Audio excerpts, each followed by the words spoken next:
ఇవాళ గట్టు గాని తుమ్మిళ్ళ గాని కాంగ్రెస్ వాళ్ళు ఉంటే అవుతుందా? అసలు వాళ్ళ కలలో కూడా ఊహించగలుగుతారా? వాళ్ళు పోయి అక్కడెక్కడో ఆంధ్రాలో మరి రాయలసీమకి నీళ్లు పోతే మంగళహారతులు పట్టింది తప్ప మా గట్టు సంగతి ఏంది, మా ఆర్డీఎస్ సంగతి ఏందని మాట్లాడిన పాపాన పోయినటువంటి వాళ్ళు కాదు. ఇవాళ తుమ్మిళ్ళ ఒక రికార్డు టైంలో చేయబోతున్నాం. నార్మల్ గా ప్రాజెక్ట్ అంటే కాంగ్రెస్ గవర్నమెంట్ లో 10 ఏళ్లు, కానీ తుమ్మిళ్ళ ప్రాజెక్టును 10 నెలల్లోనే పూర్తి చేసి వచ్చే రబీ పంటకు ఆర్డీఎస్ ఆయకట్టుకు నీళ్లు అందిస్తాం. ఈ ఆగస్టు నెలలోనే తుమ్మిళ్ళ ప్రాజెక్టును మీకు అంకితం చేసి ఆర్డీఎస్ ఆయకట్టు మొత్తానికి కూడా సాగునీరుని అందిస్తాం. ఇలా కాంగ్రెస్ వాళ్ళది ఏందే కుర్చీల కొట్లాట. రోజుకొకరు మాట్లాడతారు. మా ఉత్తమ్ కుమార్ రెడ్డిని రాజగోపాల్ రెడ్డి విమర్శిస్తాడు, రాజగోపాల్ రెడ్డిని ఉత్తమ్ కుమార్ రెడ్డి తిడతాడు, జానారెడ్డి గారిని కోమటిరెడ్డి తిడతాడు, కోమటిరెడ్డిని జానారెడ్డి తిడతాడు. ఉన్న 10 మంది వాళ్ళకే ఒక్క శుద్ధి లేదు. వాళ్ళు ప్రజలకేం సేవ చేస్తారు? కాంగ్రెస్ వాళ్ళది ఎప్పుడు కుర్చీల కొట్లాట. వాళ్ళు ఎంతసేపు వాళ్ళ గురించి ఆలోచన చేస్తారే తప్ప ప్రజల గురించి ఆలోచించే పార్టీ కాదు. ఇవాళ ముఖ్యమంత్రి కేసీఆర్ గారు నిరంతరం ఈ పేద ప్రజలకు ఏం చేయాలో ఆలోచించినటువంటి ముఖ్యమంత్రి.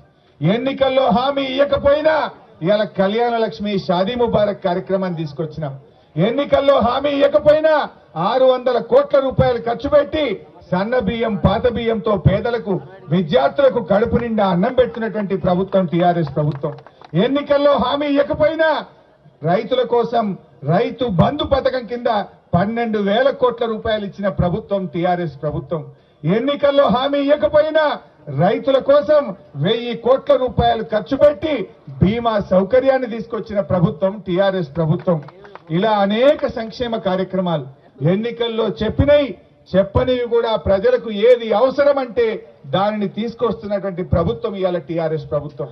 కానీ మీ జిల్లాలో ఉండే కాంగ్రెస్ నాయకులు ఎంత బాధ అంటే వాళ్ళు ప్రాజెక్టులు పూర్తి చేయలేదు, కానీ మనం చేస్తా ఉంటే అడ్డుపడతా ఉన్నారు. ఇవాళ పాలమూరు ఎత్తిపోతల పథకం అడ్డుకుంటున్నదే కాంగ్రెస్ పార్టీ. ఇవాళ పాలమూరు ఎత్తిపోతల పథకం మీద కాంగ్రెస్ పార్టీ నాయకులు పోయి ఢిల్లీలో కేసేసినారు.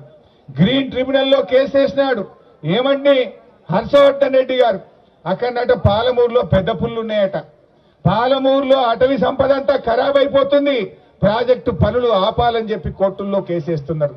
నేను ఉత్తమ్ కుమార్ రెడ్డి గారిని అడుగుతున్నా, కాంగ్రెస్ పార్టీ ఒకవేళ ప్రాజెక్టులకు వ్యతిరేకం కాకపోతే వెంటనే మీరు కేసు ఉపసంహరించుకోండి. పాలమూరులో ప్రాజెక్టు పనులు వేగంగా కావాలనేది కాంగ్రెస్ పార్టీకి నిజాయితీ ఉంటే వెంటనే కేసు విత్డ్రా చేసుకొని పాలమూరు ప్రజలకు క్షమాపణ చెప్పాలని చెప్పి కూడా నేను ఈ సందర్భంగా డిమాండ్ చేస్తా ఉన్నా. ఇవాళ ఎందుకు ఆగుతున్నాయి?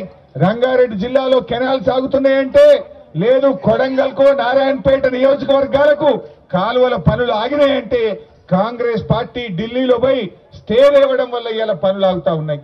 ప్రపంచంలో మీరు కాంగ్రెస్ పార్టీ పనులు తొందరగా చేయమని మమ్మల్ని అడగండి, పనులు మేము ఆలస్యం చేస్తే మమ్మల్ని ప్రశ్నించండి.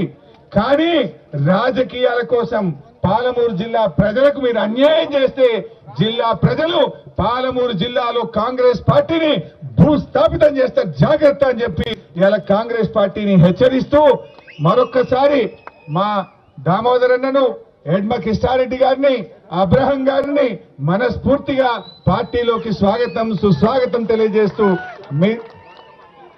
వారితో పాటు చాలా మంది చేరడానికి వచ్చినారు. కొంతమందికి కండువాలు కప్పగలిగినాం, మిగతా వాళ్ళందరికీ కూడా మీటింగ్ అయిపోయిన తర్వాత ఓపిక్ గా కండువాలు కప్పడం జరుగుతుంది. అందరూ కూడా కప్పినట్లుగానే భావించి మీరందరినీ హృదయపూర్వకంగా టీఆర్ఎస్ కుటుంబంలోకి ఆహ్వానిస్తూ జై తెలంగాణ. థ్యాంక్స్. ఏంటండి వీడియో నచ్చిందా? అయితే ఓ లైక్ వేసుకోండి, లేదంటే ఓ కామెంట్ చేయండి. ఎప్పటికప్పుడు మా వీడియోస్ చూడాలంటే సబ్స్క్రైబ్ చేసుకోండి.